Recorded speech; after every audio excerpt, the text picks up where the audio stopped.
Second half లో కూడా ఇంటర్వ్యూలు అయిపోయినాక సెకండ్ హాఫ్ ఉంటుంది కదా, అందులో కూడా వీళ్ళతో ఏం కాదు, ముందు కావాలని మీరు లేవదు. ఎందుకంటే వీళ్ళతో ఏం కాదు, వీళ్ళకి చేత కాదు.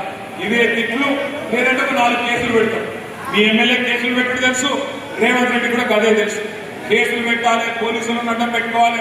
ఇన్ని రోజులు బతుకుతావు అట్లా. అందుకే నేను అంటున్నా, ఇన్ని రోజులు కష్టపడ్డా మా తమ్ముళ్లకు చెల్లెళ్లకు నేను ఒక్కటే మాటిస్తున్నా, మంచిర్యాలలో మిమ్మల్ని ఎవడెవడైతే సతాయిస్తుందో పేరు రాసి పెట్టుకోండి, పేరు రాసి పెట్టుకోండి. ఎవరిని వదిలిపెట్టే సమస్య లేదు, ఏ ఒక్కరిని కూడా వదిలిపెట్టే సమస్య లేదు. నేను కేసీఆర్ గారి లాగా మంచోని కాదు, మంచోని కాదు. రేపు గ్యారంటీ నేను చెప్తున్నా, మీకు గ్యారంటీ నేను చెప్తున్నా, ఇంకొక 28 నెలల తర్వాత తిరిగి కేసీఆర్ గారు ఈ రాష్ట్రానికి ముఖ్యమంత్రి అయి తీరుతారు.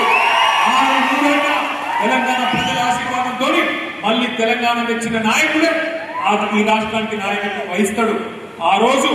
ఈ రోజు ఎవరైతే తోకలుపుతున్నారో అధికారులు, వాళ్ళకి నేను చెప్తున్నా, ముఖ్యంగా పోలీసులు, డ్యూటీ చేయండి కానీ అతి చేయకండి. ఎవరెవరు అతి చేస్తుండ్రో గుర్తు పెట్టుకుంటాం. మిత్తితో సహా నువ్వు రిటైర్ అయిపోయినా మిత్తితో సహా తీసుకొచ్చే బాధ్యత నాది, మిత్తితో సహా తిరిగించే బాధ్యత నాది.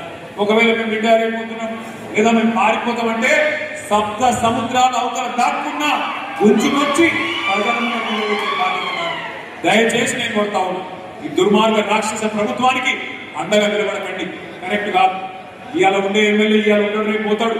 కానీ ప్రజలు ఇక్కడనే ఉంటారు, రైతులు ఇక్కడనే ఉంటారు, మా తమ్ముళ్ళు ఇక్కడనే ఉంటారు. పోరాటం మర్చిపోదు. ఢిల్లీలో చూస్తున్నారు మీరు, ఎవరు పిలిచినా పిల్లల్ని.